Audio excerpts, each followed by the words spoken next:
My name is Nnamdi Ibe. I'm the founder of Axia Technology and Innovation Hub, popularly known as Axia Hub.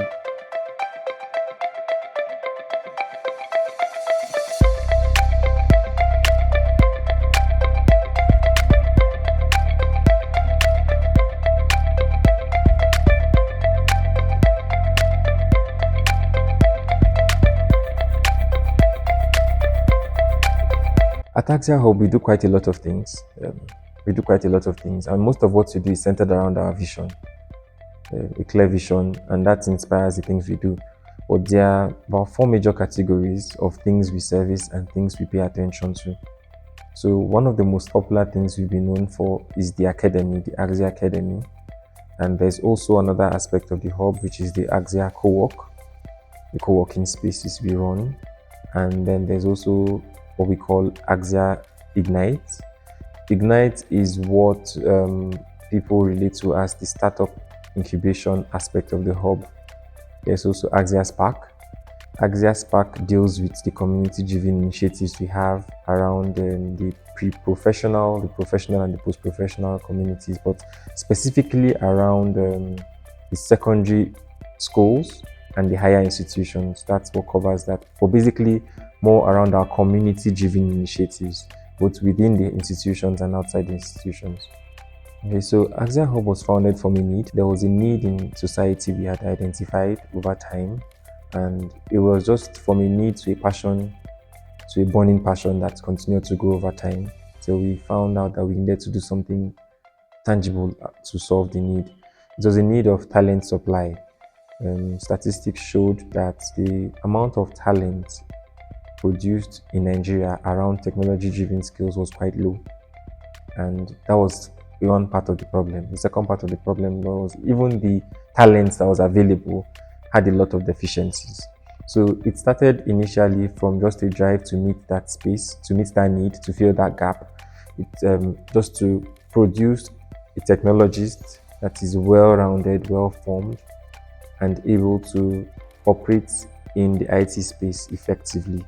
And then that included having to deal with people who were not yet professionals, people who had become professionals, like reskilling them, and also people who were already people were already in existing fields and needed to transit to IT. So initially, Axia Hub was started around 2020, 2021. It was an idea I had birthed, and then I had a co-founder who came around and also collaborated to build the idea to some point around 2023.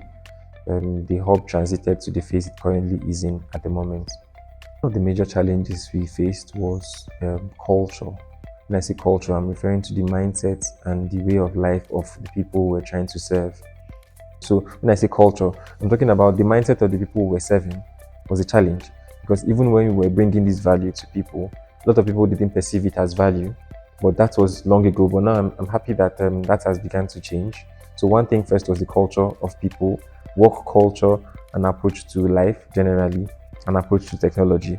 That was one of the challenges we faced, which we are beginning to surmount. And the second thing was funding. The hub was basically bootstrapped, and we were privileged to have a lot of people who were willing to sacrifice their time and energy to build the vision to the point it is. So while the contemporary technology space will have a lot of funds to throw around, we were bootstrapping a whole lot because we didn't necessarily want to wait for the massive capital before we started to do what we wanted to do. About culture, our base is this current location. We have footprints and reach across the continent and different parts of the world. We've had a lot of people we serve around those areas, but specifically to the community we are located in. When I talk about culture, the other parts of the country, the east and the west of Nigeria, for certain reasons, maybe their proximity to other parts of the world, received a lot of innovation and are usually the first partakers of a lot of innovation that comes into the country.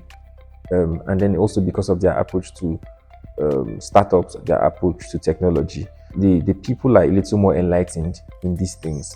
That is the situation that we've had to deal with in time past.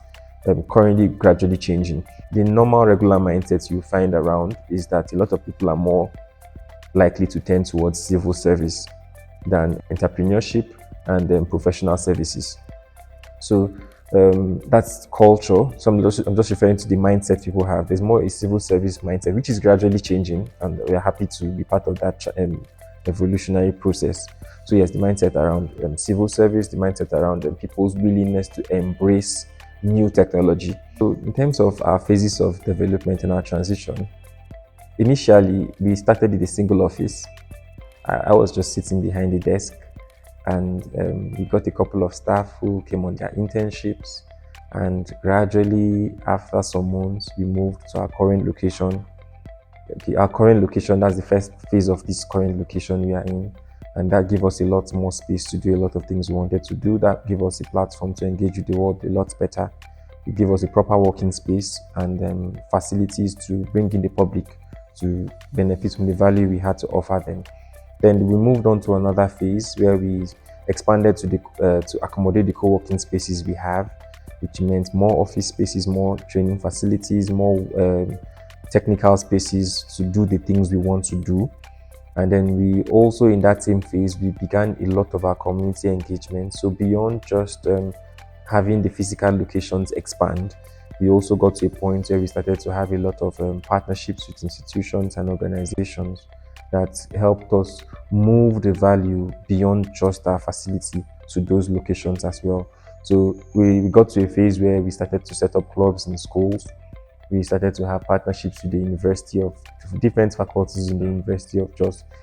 Things that we are most known for around the community is our community-based initiatives, especially around secondary schools and the higher institutions.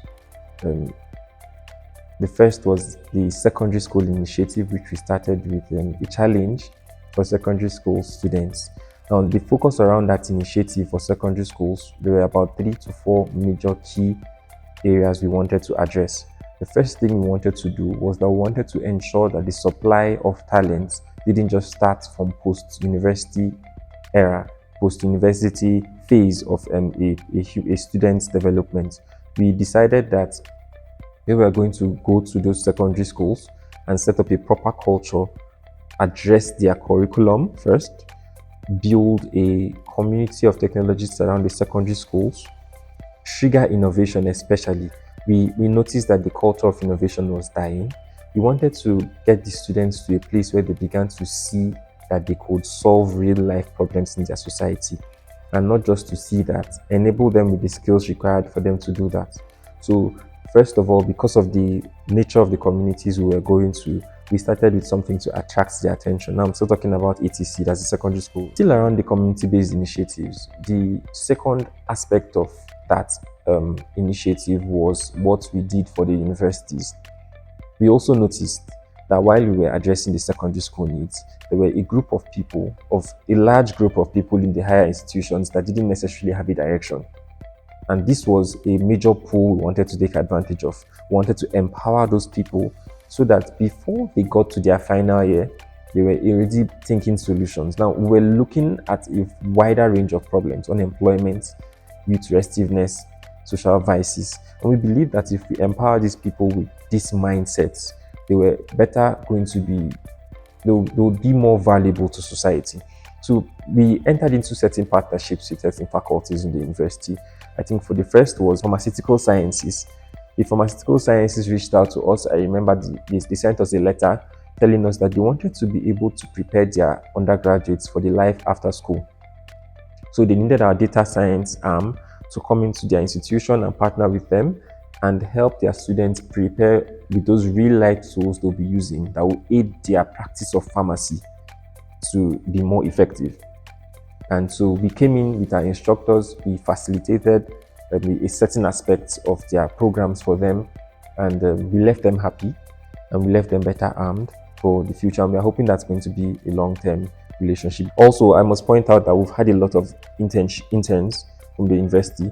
That has been a partnership that has spanned for quite some time now. We have people from the Department of Computer Science, and mathematics send their undergraduates to us for their student industrial work experience. It's our responsibility not to give them another theory-based experience, but to give them the practical of what they are facing. So that has been the initial experiences we've had around the universities and around the secondary schools and the higher institutions. That's for the our community-based initiatives. Yeah, the Axia Academy has achieved very significant success.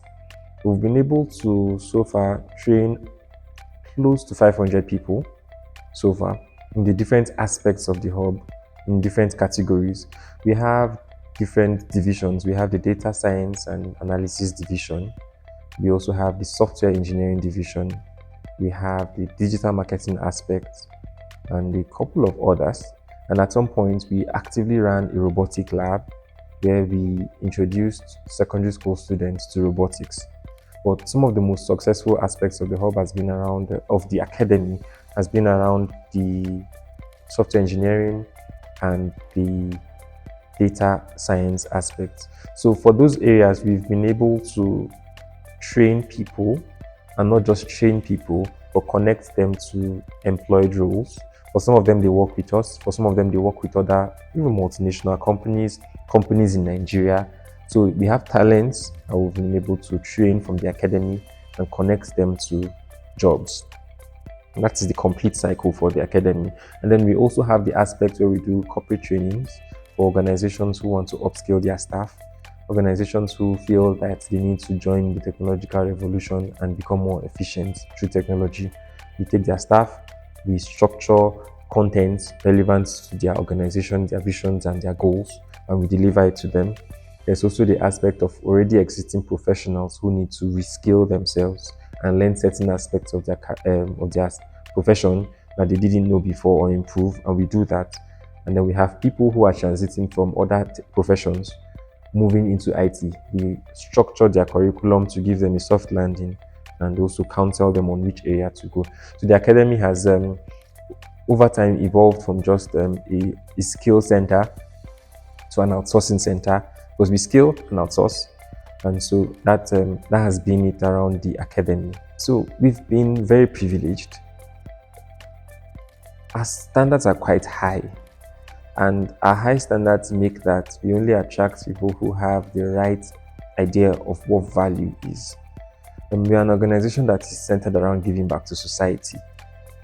And one of the things we look out for when people are joining us is that they need to have the mindset that they are giving back to society. What I would like to point out is that for a large phase of our organizational life, many of the people who worked here were trained here. So a couple of them came in from non-technical fields or came in as undergraduates, and they joined the organization, and they were trained in certain skills, and they got quite good. And because they had the culture we needed, we retained them, and they continued to build with us. In addition to people who work with us fully, we also have volunteers. We have a lot of people who volunteer for us, who believe that what we are doing is worthwhile, and they come in, offer their time, energy, and resources to contribute to what we are doing. And then we have people who work on short-term capacities, people who just come in, put in a month, 2 months, 3 months, people who come in and partner on the various initiatives we have around the ATC, around the higher institution initiatives, higher institution-based initiatives and all. 5 words to describe Axia Hub. I'd say first is value. I would say innovation. I would say professionalism. I would say growth and impact.